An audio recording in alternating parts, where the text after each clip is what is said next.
ತಂದೆ ತಾಯಿಯನ್ನ ತ್ಯಾಗದ ಪ್ರತೀಕ ಅಂತಾರೆ.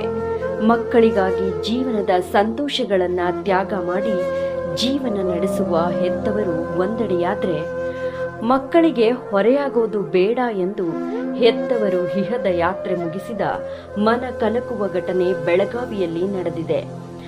ಬಡತನ, ಅನಾರೋಗ್ಯ ಸಮಸ್ಯೆಯಿಂದ ಬಳಲುತ್ತಿದ್ದ ದಂಪತಿಗಳು ನೇಣಿಗೆ ಶರಣಾಗಿದ್ದಾರೆ. ಬೆಳಗಾವಿಯ ತಹಸೀಲ್ದಾರ ಗಲ್ಲಿಯ ದಂಪತಿ ಸುಭಾಷ್ ಗಾಡಿ, ಅನಸೂಯ ಗಾಡಿ ಮೃತ ದುರ್ದೈವಿಗಳು. ಮನೆಯಲ್ಲಿ ಯಾರೂ ಇಲ್ಲದ ವೇಳೆಯಲ್ಲಿ ಘಟನೆ ನಡೆದಿದೆ. ಈ ದಂಪತಿ ಆರೋಗ್ಯ ಸಮಸ್ಯೆಯಿಂದ ಬಳಲುತ್ತಿದ್ದು ತೀರಾ ಬಡತನ, ಮಕ್ಕಳಿಗೆ ತೊಂದರೆ ಕೊಡೋದು ಬೇಡೆಂದು ಆತ್ಮಹತ್ಯೆಗೆ ಶರಣಾಗಿದ್ದಾರೆ. ಇನ್ನು ಈ ಘಟನೆ ಸಂಬಂಧ ಮಾರ್ಕೆಟ್ ಠಾಣಾ ವ್ಯಾಪ್ತಿಯಲ್ಲಿ ಪ್ರಕರಣ ದಾಖಲಾಗಿದೆ. ಇದು VS ನ್ಯೂಸ್ ಕನ್ನಡ, ಎಲ್ಲರಿಂದ ಎಲ್ಲರಿಗಾಗಿ.